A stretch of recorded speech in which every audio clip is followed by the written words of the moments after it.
L'invité semaine polonaise, je suis ravi de vous accueillir ici à Varsovie avec un invité de marque pour commencer donc cette série. Andrzej Wajda est notre invité, le père du cinéma polonais qui est ici, extraordinaire. Il va nous parler de ses projets, il va nous parler de ce pays. J'allais dire, monsieur Wajda, vous avez évidemment reçu l'histoire de votre pays dans votre cinéma, mais vous avez aussi, à travers votre cinéma, influencé l'histoire. Est-ce que ça, c'est votre plus belle victoire ? Ce que je pense, c'est la victoire que j'ai remportée, la plus importante, mais je n'y croyais pas. C'est le fait que la Pologne est devenue un pays indépendant, que vous pouvez venir à Varsovie, dans ce grand pays. Moi, je suis un citoyen libre. Je peux vous dire tout ce que je veux vous dire. Et pendant de longues années, on s'en rappelle, et ça n'existait pas dans notre pays. Ça a été la censure, c'est-à-dire le fait de l'interdit qui vous a donné envie de vous battre et qui a finalement provoqué votre créativité.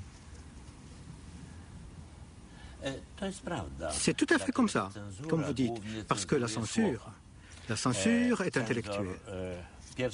La première des choses, les censeurs, ils se jettent sur les dialogues. C'est parce que ce sont les paroles qui l'attaquent, le censeur. Il ne veut pas dire, disons, ceci étant, et puisque la censure se jetait avant tout sur les paroles, on essayait de mettre l'essentiel entre les lignes.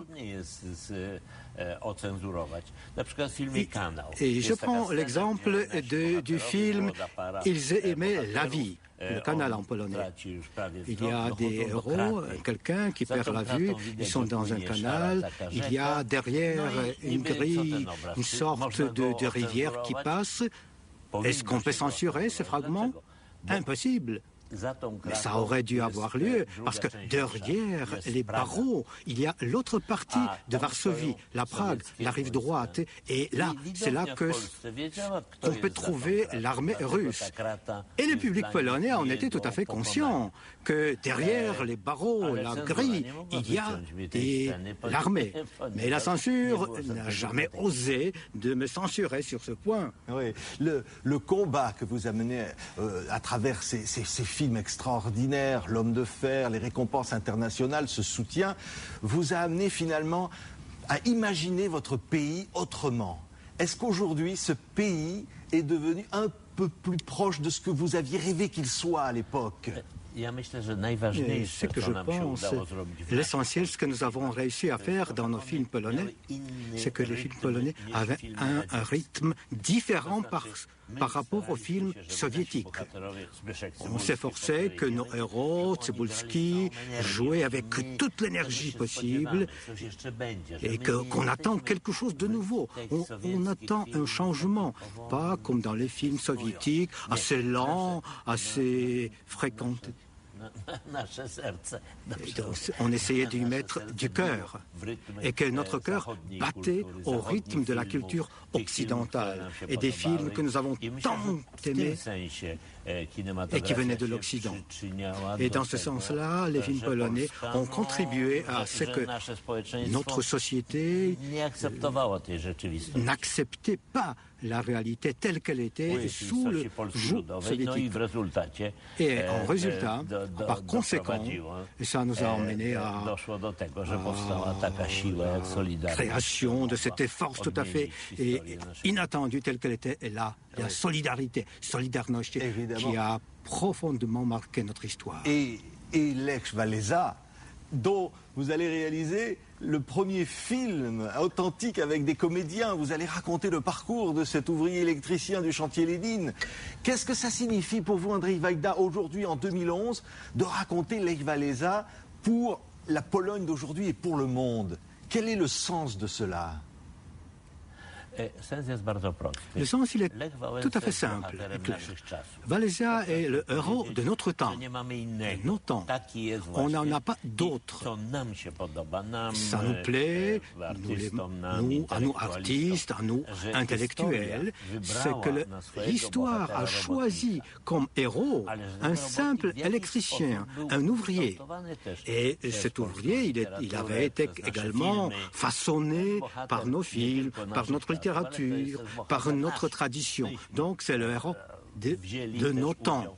Nous avons également participé dans la création de Wałęsa. Il est arrivé qu'à un moment donné, où Wałęsa ne pouvait pas jouer son rôle tel qu'on attendait de lui en tant que président, tout le monde s'est mis à l'attaquer. Oui.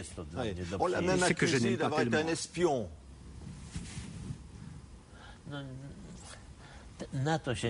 Non, je ne suis pas d'accord. Je ne suis pas du tout d'accord.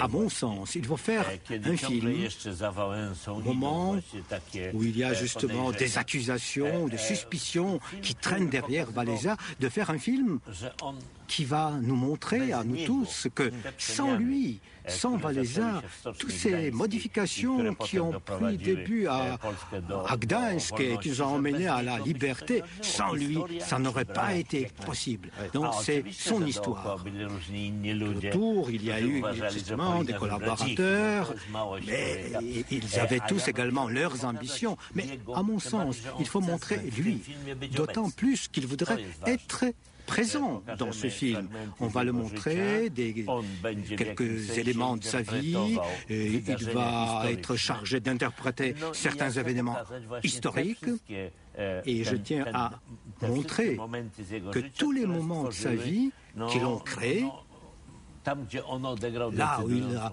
joué un rôle décisif.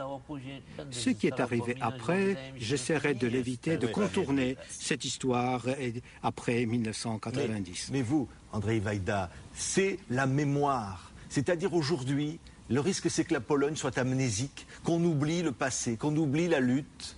Finalement, tout votre cinéma est un cinéma de l'histoire, de la mémoire. Katyn, et puis aujourd'hui Wałęsa, et l'homme de fer. C'est la mémoire qui manque. Oui, tout à fait. Il y en a qui disent qu'une société sans son histoire, sans son passé, n'est qu'un simple rassemblement, rien de plus. Mais il faut savoir quel est le passé de l'histoire des Français, sans la grande révolution française. Est-ce qu'il serait le même? Et vous n'êtes pas sans le savoir, faire le film Danton. Je sais bien qu'ils ne seraient pas comme ils sont aujourd'hui, et leur rôle aurait été différent, également par rapport au monde entier. Et également, c'est également le cas des Polonais. Et notre histoire, la force, on la trouve dans notre passé. Merci beaucoup, Andrzej Wajda, d'avoir été notre invité. Demain, on se retrouvera ici, toujours à Varsovie, avec la maire de Varsovie, qui est une femme, ce qui est aussi un signe du grand changement de ce pays. À demain. Merci beaucoup. Merci, monsieur. Merci.